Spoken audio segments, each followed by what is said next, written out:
Today, we will explore the simple linear regression model and its parameter estimation using the least squares method.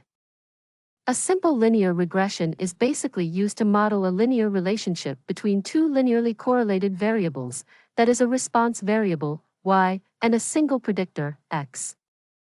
The predictor x is generally controlled or manipulated by the researcher, while the response y is the measured outcome. The parameters, beta naught represents the y-intercept and beta 1 represents the slope of the linear relationship.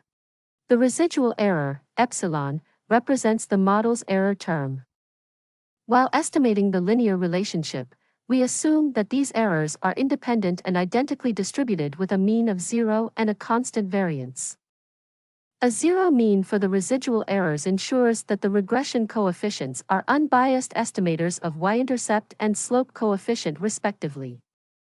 A constant variance ensures that these errors equally scattered around the regression line, such that there is no distinct pattern in their variability.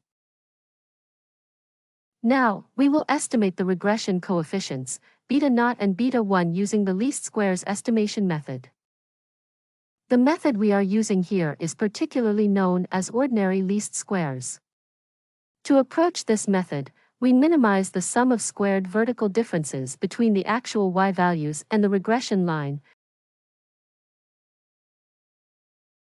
Assuming a set of n paired observations, let S represent the sum of squared residuals where the residual, epsilon, is the vertical distance between the actual y value and the predicted y value on the regression line.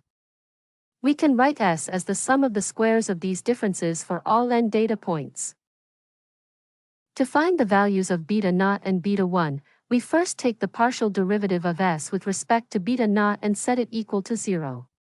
Then, we solve the resulting equation for beta naught. After that, we take the partial derivative of S with respect to beta 1, set it equal to 0, and then substitute the expression for beta naught. Then, we solve the resulting equation for beta 1. Therefore, beta naught hat and beta 1 hat are the least squares estimators of the intercept and slope, respectively. Let's consider a case study, predicting plant growth from fertilizer amount, where we will estimate a linear relationship between the amount of fertilizer and the plant height. To calculate the slope, we first determine the sums of x, y, x square, and xy. Substituting these values into the slope formula, we obtain an estimated slope of 0.876. Using this slope, we then calculate the y-intercept as 13.018. Therefore, the least squares estimate of the regression line is y equals 13.018 plus 0.876x. The slope, beta 1, represents the expected change in y that is associated with a 1-unit increase in x. In this scenario, we interpret the slope of 0.876 as follows.